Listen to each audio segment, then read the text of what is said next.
Елена смотрела в зеркало своей просторной ванной комнаты, и ей казалось, что оттуда на нее глядит незнакомка.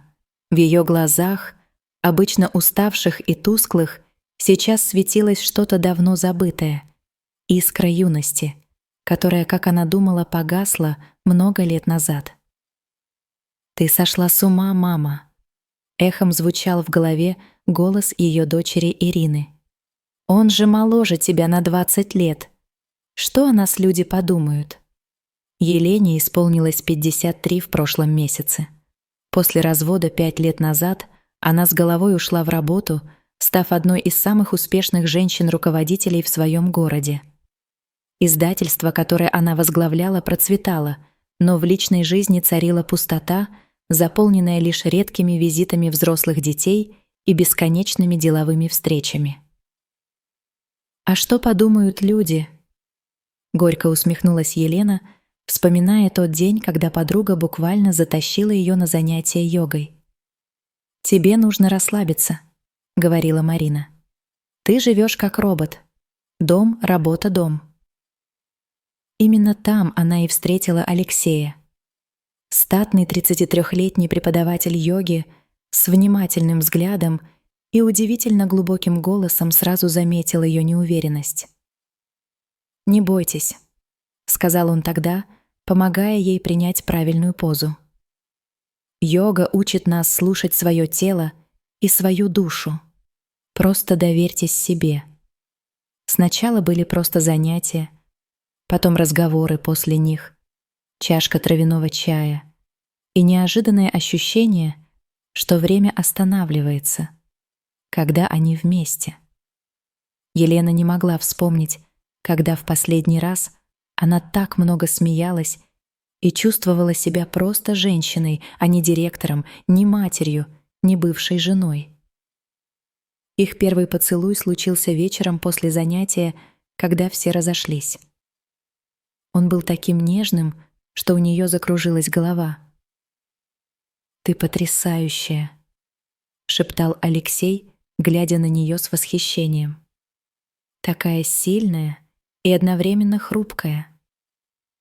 Елена понимала, что все это безумие, но впервые за долгие годы она чувствовала себя живой, и это ощущение было сильнее любых доводов рассудка. Уважаемые зрители, будем очень благодарны, если вы подпишетесь, поставите лайк и напишите комментарий.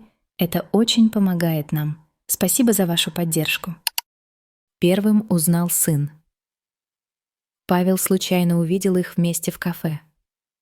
Его лицо, искаженное возмущением и недоверием, до сих пор стояло перед глазами. «Мама, он же просто Альфонс!» — кричал сын в ее квартире вечером того же дня. «Неужели ты не понимаешь, что ему нужны только твои деньги?» «Паша, я всю жизнь заботилась о других», — пыталась объяснить Елена. «О тебе с сестрой, о вашем отце, о бабушке, о компании. Когда-нибудь наступает момент, когда нужно подумать и о себе. Думать о себе — это одно, остановиться посмешищем — совсем другое», — отрезал сын, хлопнув дверью. Затем последовал мучительный разговор с дочерью. Ирина, всегда более эмоциональная, чем брат, плакала и умоляла мать одуматься. «Мама, он же использует тебя. Все будут смеяться. Я не смогу смотреть в глаза своим друзьям». Родственники, узнав о ее новом увлечении, начали относиться к ней как к больной. Звонки с советами посетить психолога, намеки на кризис среднего возраста и жалостливые взгляды бывших коллег — все это превратило ее жизнь в испытание. Алексей держался стойко, хотя Елена видела, как ему больно от всеобщего осуждения. «Мне все равно, что они говорят», — повторял он. «Я знаю, что чувствую. Но самое страшное случилось на дне рождения внука. Елена пришла одна, оставив Алексея дома, чтобы не провоцировать конфликт. Но это не помогло. Выйдя на кухню за водой, она услышала разговор детей. «Я наняла частного детектива», — говорила Ирина. Он все выяснил. Этот Алексей раньше встречался с богатыми, одинокими женщинами. 2 из них переписали на него имущество. «Я так и знал», — отвечал Павел. «Нужно открыть маме глаза». Вернувшись домой, Елена впервые за долгое время не сдержала слез. «Что случилось?» — спросил Алексей, обнимая ее. «Они наняли детектива, чтобы следить за тобой», — тихо произнесла она. На лице Алексея промелькнуло что-то похожее на страх, и сердце Елены болезненно сжалось. «Неужели они правы?» Пронеслось в голове. «Я знаю, о чем они говорили», — медленно произнес он, глядя ей прямо в глаза. «Да, в моей жизни были женщины старше меня.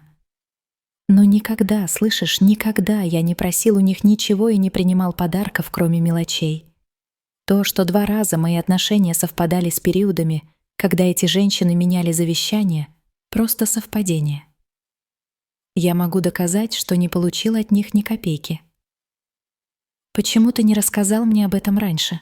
— спросила Елена, чувствуя, как рушится ее мир. «Потому что это не имеет значения», — ответил он. «Потому что я люблю тебя не за твои деньги или положение. Я люблю то, как ты смеешься, когда забываешь о своих обязанностях. Я люблю твою силу и то, как ты заботишься о всех вокруг. Я люблю тебя за то, что ты не побоялась начать все сначала». В ту ночь они долго разговаривали. О прошлом, о страхах, о надеждах. А утром Елена приняла решение. Она собрала семейный совет. Дети пришли настороженные, готовые к новому раунду борьбы. «Я выслушала вас», — начала Елена спокойно, «и понимаю вашу тревогу. Но вы должны понять и меня. Всю жизнь я жила для других. Я не жалею об этом, но сейчас мой черед думать о себе.